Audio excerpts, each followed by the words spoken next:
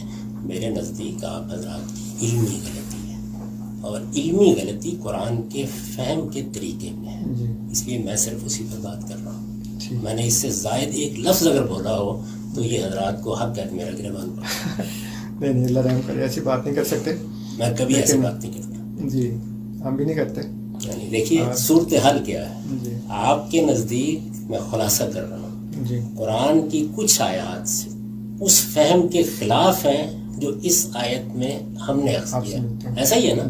میں یہ کہہ رہا ہوں کہ آپ یہاں فہم کی غلطی ثابت کر دیں تو وہ آیتیں اور یہ مطابق ہو جائیں گی. فہم کی غلطی اس لیے کہ اس میں جو دوسری آیات ہیں وہ آپ کی اس فہم کو غلط ثابت کر رہی ہیں، اور میں یہ کہہ رہا ہوں کہ یہ آیت ہے یہ آپ کی اس فہم کو غلط ثابت کر رہی ہے. جی تو وہ بتا دینا. اگر میں نے تو میں بھی وہی گزارش کر رہا ہوں کہ آپ یہ بتا دیں. تو سب سے پہلے اسی لیے پہلے میں نے یہ آیت رکھی تھی کہ آپ یہ مجھے بتا دیں کہ اللہ تعالیٰ کا کلام انسانوں سے کیسے بنتا ہے. میں نے بڑی مؤدبانہ گزارش کی ہے کہ آپ اس آیت سے جو مطلب ہم سمجھے ہیں، جو نقیض ہو گیا آپ کے خیال میں، تو اس کی غلطی واضح کر دیں تو ہم اس نقیض سے نکل جائیں گے. جناب محترم، میں آپ سے سمجھنے رہا ہوں، آپ کو سمجھانے نہیں آیا.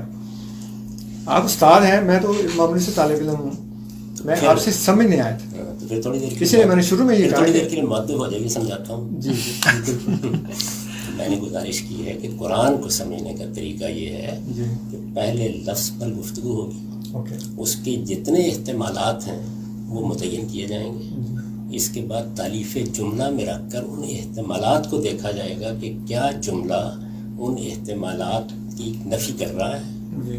اس کے بعد بھی اگر احتمال باقی رہے تو پھر سیاق میں دیکھا جائے گا.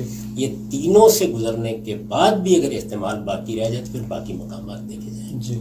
یہ صحیح اصول ہے. تو یہ سورہ شورا کی جو آیت ہے اس میں بتائیے کہ اس کی کیا تفہیم ہے آپ کے نزدیک کہ اللہ تعالیٰ کہتا ہے کہ بشر کے ساتھ اللہ تعالیٰ 3 طریقے سے کلام کرتا ہے. اپنا طریقہ بیان کیا، جب بھی کلام کرے گا یہی طریقے ہوں گے. لیکن یہ کب کلام کرے گا؟ جب وہ فیصلہ کرتا ہے، کر لیتا ہے. ہاں بالکل فیصلہ، لیکن بند تو نہیں ہوا نا اس آیت کے روح سے، تو بند نہیں ہوا. یہ کیسے معلوم ہوا؟ اس میں اجرا کا ذکر ہے نا بند ہونے کا. اس میں تو ذکر اس بات کا ہے بشر سے کلام کہ جب بھی اللہ کلام کرے گا یہ 3 طریقے اختیار کرے گا. مثلا میں یہ کہتا ہوں کہ میں جب بھی گفتگو کروں گا اردو زبان میں کروں گا. اس سے یہ لازم کیسے آ گیا کہ میں ہر وقت بولتا رہوں؟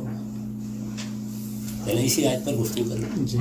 وہ یہ بتا رہی ہے کہ اللہ تعالیٰ اگر کسی بشر سے کلام کرے گا تو طریقوں میں سے یہ طریقہ اختیار کرے گا. اگر کا تو اس میں لفظ نہیں ہے. اچھا، اس میں تو یہ ہے کہ اللہ تعالیٰ بشر کے ساتھ 3 طریقوں سے کلام کرتا ہے بس. تو اللہ تعالیٰ کے کلام کرنے کا طریقہ بیان ہوا نا. کب کرے گا کب نہیں کرے گا یہ تو نہیں بیان ہوا. نہیں، اسی لیے سورہ الاعراف کی آیت میں یہ آیا ہے کہ جو کلام نہیں کرتا وہ خدا نہیں ہے. یعنی یہ آپ دیکھیے ایک آیت پہ گفتگو ہو رہی تھی، تب اپنے اور چلے گئے. نہیں اور نہیں، جب آپ یہ کہہ رہے ہیں کہ اب کلام نہیں کرتا تو اللہ تعالیٰ کہتا ہے جو کلام نہیں کرتا وہ تو خدا ہی نہیں. میں نے تو کچھ بھی نہیں کہا، میں نے صرف یہ کہا کہ اس آیت میں کلام کا موقع نہیں بیان ہو رہا، کلام کا طریقہ بیان ہو رہا ہے. بات ختم ہو گئی. اس کے علاوہ وہاں کچھ نہیں ہے. نہیں، ابھی آپ نے فرمایا کہ میں جب بات کروں گا تو اردو زبان میں بات کروں گا. میں نے کسی جگہ کہا ہے اس کا مطلب یہ نہیں ہے کہ میں اب کلام ہی نہیں کروں گا. اس کا یہ مطلب بھی نہیں کروں گا. یہ جو جملہ ہے یہ میرے کلام کرنے کے طریقے کو بیان کر رہا ہے. لیکن آپ کے اندر کلام کی صفت موجود ہے. تو اس کی تو نفی کسی نے کبھی کی نہیں کی نا. اللہ تعالیٰ کہتے ہیں جو کلام نہیں کرتا. پتہ نہیں اللہ تعالیٰ کلام اس وقت کس سے کر رہا ہے. ایگزیکٹلی. زیر بحث یہ ہے کہ اللہ تعالیٰ نے انسانوں تک اپنی بات پہنچانے کے لیے جو کلام کرنا شروع کیا تھا اس پر غور رکھیں. یہ زیر بحث ہے. اسی لیے میں نے کہا تھا کہ یہ اس طرح کی مناظرانہ گفتگو ہے میرے ساتھ نہ کریں. یعنی یہ ان میں سے کسی آیت میں وہ باتیں بیان نہیں ہوئی. لیکن آپ اصل آیت پر آئیے. اگر آپ نے گفتگو کرنی ہے تو اصل آیت پر اسی اصول سے چلیے. لفظ پر گفتگو, تعریف جملہ پر گفتگو. اگر اس آیت میں مفہوم کی غلطی واضح ہو گئی جو ہم نے سمجھا ہے بس ختم ہو جائے گی. تو اس وجہ سے باقی جگہوں پہ جانے کی ضرورت کیوں. صحیح. اچھا آپ کب تک ہیں یہاں پہ دنیا میں؟ دیکھیے اللہ تعالیٰ آپ کو اپنی زندگی دے سے سلامتی کے ساتھ. جی اچھا, وہ ہم یہ چاہ رہے تھے کہ اگر ٹائم ہوتا تو آپ ہماری مسجد میں تشریف لاتے. کیا کرتا ہوں جی بس ایک دوستانہ ملاقات ہمارے امیر صاحب سے ہو جاتی ہے. امیر صاحب گئے ہوئے تھے, وہ ماریشس گئے ہوئے تھے, ابھی آج ہی واپس آئے ہیں. تو ان کی خواہش تھی کہ اگر آپ ہماری مسجد, ہمارا جو ساتھ مرکز ہے ظاہر ہال, اس میں آپ وزٹ کر لیتے, دیکھ لیتے. مطلب بس صرف کوئی مناظرہ کو ڈبیٹ وغیرہ نہیں, صرف ایک دوستانہ ملاقات. آپ لوگوں کے ساتھ ہمیشہ سے بہت محبت کا دوستی کا تعلق ہے. میں آپ لوگوں کی بڑی عزت کرتا ہوں. میں نے کبھی آپ لوگوں کے بارے میں کوئی ناشائستہ بات نہ کہی ہے, نہ کبھی اس کی اجازت دیتا ہوں کہنے کی. لیکن آپ لوگوں کے ساتھ میرا وہی اختلاف ہے جو میرا بہت سے صوفیاء کے ساتھ بھی ہے. اس وجہ سے میں اس کا بھی اظہار کرتا رہتا ہوں, اس کا بھی اظہار کرتا. چلیے میں فیصل بھائی سے, حسن بھائی سے درخواست کرتا ہوں گا کہ جب کبھی آپ کا کینیڈا نہ ہو تو پھر ہمیں بتا دیں, تاکہ ہم ایک صرف چائے کے اوپر یا کھانے کے اوپر ہم صرف مل کے بیٹھ کے ایک دوسرے کے ساتھ انشاءاللہ آگے کوئی پروگرام بنا. میں تو سفر بیدار قسم کا آدمی کم ہی آتا ہوں, کئی برس کے بعد آیا ہوں. ابھی آپ کی رہائش امریکہ میں, تو پھر مطمئن رہیے. میرے اوپر کوئی تنقید اگر ہوتی ہے تو دنیا بھر میں جہاں ہوتی ہے میں اس کو بہت دیانتداری کے ساتھ دیکھتا ہوں. اور آپ لوگوں کا بھی جو کچھ بھی آج تک ہے وہ سب میں نے پڑھا ہوا. یعنی وہ آپ نے جو اصول بیان کیا ہے, honestly that was new for me. اس کی روشنی میں جو ایک پرٹیکولر قرآن اسی اصول پر لکھی گئی ہے, میری بیان بھی اسی اصول پر ہے, اور اس اصول کی ہم کسی جگہ خلاف ورزی نہیں کرتے. جی ٹھیک. ہمارے ایک دوست نے پوچھا تھا کہ آپ سے سوال کروں کہ آپ نے تفسیر کبیر کا مطالعہ کیا ہے مرزا بشیر الدین محمود احمد صاحب کے لیے. مجھے ان کی جو واقعہ خضر پر انہوں نے لکھا ہے کہ وہ ایک عالم رویا کا واقعہ تھا, اس احتمال سے اتفاق, اور میں نے اس اتفاق کا اپنی تفسیر میں اظہار بھی کر دیا. میرے یہاں کوئی تعصب نہیں ہوتا.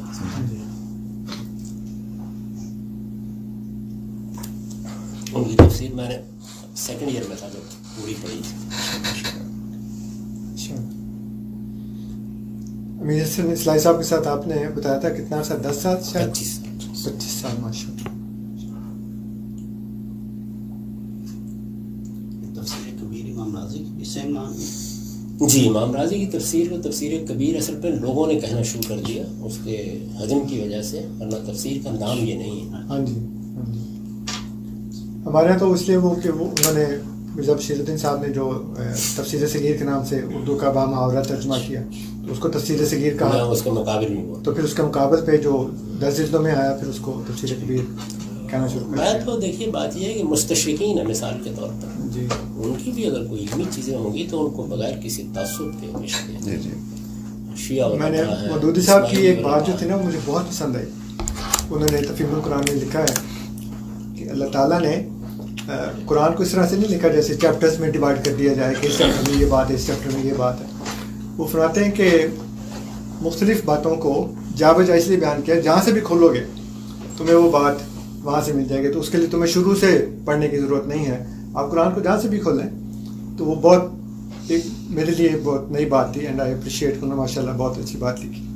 اور میں تو رمضان میں جب ہمارے درس القرآن ہوتے ہیں تو اس میں خاص طور پہ تدبر قرآن اور تفہیم القرآن ان کو پہلے پڑھ کے سارا, تو پھر اس کی روشنی میں بھی تفسیر کبیر کے ساتھ آف کورس. تو بہت سی باتیں صورتیں تفسیر کبیر میں نہیں ہیں, آپ کو پتہ ہی ہے.